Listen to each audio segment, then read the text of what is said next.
नमस्कार। आचार सलील चैनल में आप लोग का स्वागत है। आज का वीडियो बहुत से पॉलिटिशियंस के रिक्वेस्ट पे है, जो सिटिंग एमपी हैं, कुछ मिनिस्टर्स हैं, हर राज्यों के जो पावरफुल लोग हैं, और उनकी रिक्वेस्ट पे ये वीडियो मैं अपने फॉलोअर्स को और उन लोगों के लिए दे रहा हूँ। विषय ये है कि जो नया पार्लियामेंट सेशन हो रहा है उसमें क्या होने जा रहा है। बहुत से लोग मुझसे जानना चाहते हैं कि मोदी जी ने ये एकदम सडन जो प्लानिंग करी है पार्लियामेंट सेशन बुलाने के लिए, उसके पीछे क्या रहस्य हो सकता है, उसका ज्योतिषी क्या कारण हो सकता है। इसके लिए मैं दो कुंडलियों को लेके चल रहा हूँ। पहली कुंडली भारत की और दूसरी कुंडली जो है वो है 18 तारीख की, जो पुराने पार्लियामेंट में सेशन होगा, फिर 19 तारीख को जो नए पार्लियामेंट में सेशन होगा। तो 18 तारीख को जो सेशन होगा, बेसिकली आप इसको ऐसा मानिए कि अपने ऋण बंधनों की मुक्ति, और उसको कहते हैं ना कि अपने कर्ज को वहाँ पटका और आगे बढ़े। मतलब जितने भी हमारे में प्रॉब्लम रही हैं, समस्याएं रही हैं, उनको आप आगे फेंको। अक्सर हम लोग कहते हैं कपड़ा फट जाता है तो नया कपड़ा सिलवाया जाता है, और या तो कुछ लोग उसको रफू करके पहन लेते हैं। तो अब वो रफू की गुंजाइश भी ख़त्म। अब नए कपड़े पहन के नए पार्लियामेंट में बैठो जाके। हम इसको एस्ट्रोलॉजिकली देखेंगे कि क्या हो रहा है, क्योंकि अभी कई घटनाएं हो गई। यदि हम भारत की कुंडली में देखें तो भारत की कुंडली में चंद्रमा की महादशा में शुक्र का अंतर, शुक्र का प्रत्यंतर, और जो कहानी चल रही है इस समय वो जैसे G20 वाला हो गया। तो वीनस क्या है, वो ग्लैमर है, लेकिन इसका पार्लियामेंट से क्या संबंध है। तो देश की कुंडली में जब भी वीनस कनेक्ट होता है तो आप ये चीज़ें होती हैं। आप चाहे वो चंद्रयान से ले लीजिए, चाहे किसी से, मतलब जिसमें आपको एक आत्मिक संतुष्टि सुख होता है। मून की महादशा है, मून तीसरे घर का लॉर्ड है भारत की कुंडली में, और जो हमारी ओवरऑल स्ट्रेंथ को बताता है। मैंने अक्सर बोला है कि थोड़ा सा मुहूर्त गड़बड़ हो गया 1947 का, नहीं तो ये देश जो है ना बहुत आगे निकलता।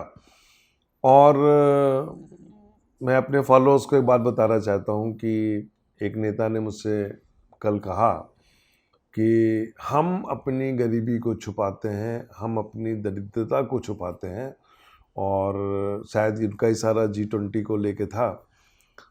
तो मैंने उनको जो जवाब दिया वो मैं अपने फॉलोअर्स को बताना चाहता हूँ कि ये जो शब्द आते हैं कि हम दरिद्रता और गरीबी को छुपाते हैं, उसके लिए देखा जाए तो हम लोग खुद जिम्मेदार हैं। यदि हम पिछले 75 सालों में ये जो फ्री की राजनीति होती है इसको ख़त्म कर दिए होते तो मैं समझता हूँ कि आज हमारी ये स्थिति नहीं होती, जो पर्दे लगा के छुपाने वाली बात होती है। देश को बनाने में हर व्यक्ति का रोल होता है, और जब तक हर व्यक्ति देश को नहीं बनाएगा तब तक देश तरक्की नहीं करता। और ये जो भ्रष्ट राजनीति है और ये जो करप्शन है, इसके लिए बहुत कुछ करना ज़रूरी है। और ख़ासतौर से हम जिस ढंग से इसको ब्रेक कर रहे हैं, यहाँ पे एक आत्मचिंतन और आत्म मंथन की ज़रूरत है। शायद नए पार्लियामेंट में बैठ के बहुत कुछ होने जा रहा है, और मैं उसी की विवेचना आपको करता हूँ। तो भारत की कुंडली को देखें तो भारत की कुंडली में इस समय 6ठा घर एक्टिव है। मोदी जी की कुंडली में 6th हाउस एक्टिव है, और वो बहुत ही एग्रेसिव होके काम करेंगे अगले 4-5 महीने में। आप मेरा 2019 का वो वीडियो देखिए, उसकी क्लिपिंग्स देखिए, जिसमें मैंने कहा था कि ये सरकार पॉलिसी में बहुत चेंज करने जा रही है, और वो पॉलिसी में चेंज का समय आ गया है। क्या होगा नए पार्लियामेंट सेशन में? नंबर 1, मेरे हिसाब से जो मैं कैलकुलेशन करके देख रहा हूँ, 18 तारीख की कुंडली और 19 तारीख की कुंडली में मेरे हिसाब से वन नेशन वन इलेक्शन ये बिल पार्लियामेंट से पास हो जाएगा। और इसके बाद क्या होगा कि देश की पूरी असेंबलीज डिसॉल्व कर दी जाएंगी। लोकसभा चुनाव के साथ में पूरे इलेक्शंस होंगे और मैं समझता हूँ ये देश के लिए बहुत अच्छा है, ब्यूरोक्रेसी के लिए अच्छा है, क्योंकि ब्यूरोक्रेसी काम नहीं कर पाती, मैक्सिमम टाइम वो चुनाव में ही बिजी रहती है। हमारे खासतौर से जो टीचर्स हैं, शिक्षक जो हैं, वो मैक्सिमम टाइम लगे रहते हैं वोटर लिस्ट के काम में या चुनाव कराने में। तो वन नेशन वन इलेक्शन बहुत बढ़िया कदम होगा और मैं समझता हूँ कि ये कोई एक बिल आएगा, रिप्रेजेंटेशन ऑफ पीपल एक्ट में कोई ना कोई संशोधन होगा और उसको ये पार्लियामेंट पास करेगी। नंबर 1। नंबर 2, वीनस कनेक्ट है और वीनस हमारी महिलाओं को, हमारी बहनों को, हमारी बेटियों को रिप्रेजेंट कर रहा है। छठा घर एक्टिव, और यदि मैं 18 तारीख की कुंडली में देखूं तो 18 तारीख की कुंडली में वृश्चिक लग्न में पूरा काम हो रहा है और लग्न का लॉर्ड मंगल 11वें घर में सूर्य के साथ बैठा हुआ है। और 19 तारीख की कुंडली में भी देखो तो यहाँ पे भी जो लग्न लॉर्ड है वो 11वें घर में सूर्य के साथ में, दशा राहु में मंगल, और 18 तारीख को मंगल में मून। तो 18 तारीख का दिन बड़ा इंपॉर्टेंट है। छठा घर बहुत एग्रेसिव है, तो पार्लियामेंट में बड़ा कमाल होने वाला है। आप ये मान के चलिए 18 से लेके पूरा वीक जो होगा ना वो बहुत ज़बरदस्त होने वाला है। महिलाओं के लिए मेरे ख्याल से कहीं ना कहीं ये गवर्नमेंट इलेक्शंस में, लोकसभा में सीटें बढ़ाएगी, तो रिजर्वेशन महिलाओं को कुछ मिलने जा रहा है। तो मैं एडवांस में उनको बधाई देता हूँ। मुझे ऐसा लग रहा है कि छठा घर जो होता है वो कानून का होता है, कोर्ट का होता है, कचहरी का होता है, और इसका जो लॉर्ड है वो 11वें घर में बैठा हुआ है। कहीं ना कहीं ये गवर्नमेंट कुछ ऐसे कानून बनाने जा रही है कि जो क्रिमिनल पॉलिटिशियंस हैं वो चुनाव नहीं लड़ पाएंगे, और उसके लिए क्या क्राइटेरिया होगा, क्या स्टैंडर्ड्स बनेंगे, वो पार्लियामेंट में आपको देखने को मिलेंगे। और मुझे ऐसा लग रहा है कि अभी जैसे जिसको सज़ा मिली है वो 5 साल के बाद चुनाव लड़ सकता है, मुझे एग्जैक्ट पता नहीं है, लेकिन कानून बहुत टफ होने जा रहे हैं। और इसके बाद आप कहीं ना कहीं मैं समझता हूँ कि ये जो फ्री की राजनीति है मोदी जी, उसको में भी कुछ टाइट करेंगे।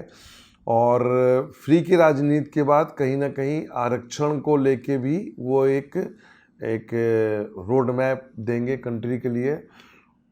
ये छुपे हुए हो सकते हैं एक पॉलिसी में, लेकिन बहुत ज़बरदस्त चेंजेस की तरफ ये जा रहा है। और मैंने पहले ही बोला है, 2019 में जब मोदी जी ने शपथ ली थी तब मैंने कहा था कि ये जो 5 साल होंगे इसमें पॉलिसीज़ में बहुत चेंज होंगे।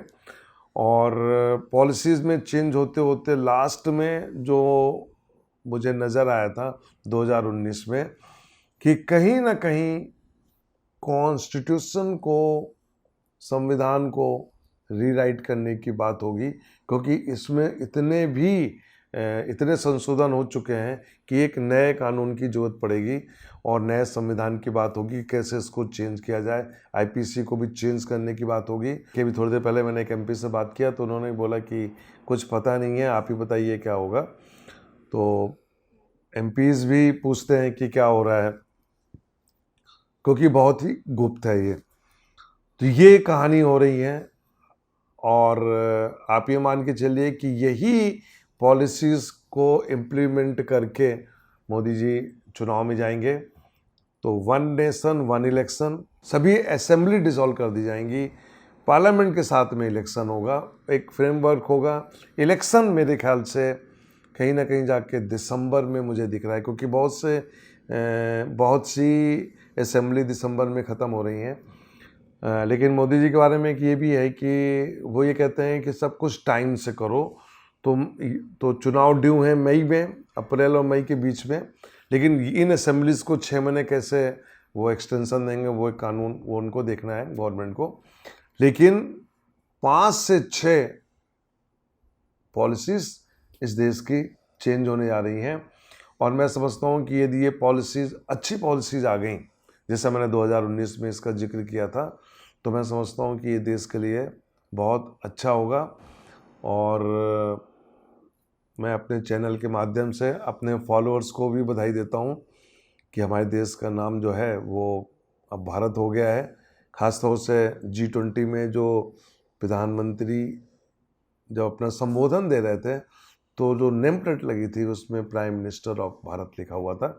इसकी भी एडवांस में बधाई, क्योंकि ये कुंडली में नज़र आ रहा था। मैंने बोला था कि काफ़ी चेंज करेंगे, और इलेक्शन में क्या होगा वो मैं बाद में बताऊंगा, क्योंकि वो पॉलिटिक्स जो है वो डिफरेंट है, ये तो पॉलिसीज़ की बात है। यहाँ पे सिर्फ मैं पॉलिसीज़ को लेके बात कर रहा हूँ, क्योंकि मेरे बहुत से फॉलोवर पूछेंगे मुझसे कि क्या आप पाला बदलने की कोशिश कर रहे हैं। ये पॉलिसीज़ की बात है जो पार्लियामेंट में होने जा रही है, लेकिन इलेक्शंस के बारे में जो होगा वो मैं आपको अगले वीडियो में बताऊंगा। नमस्कार।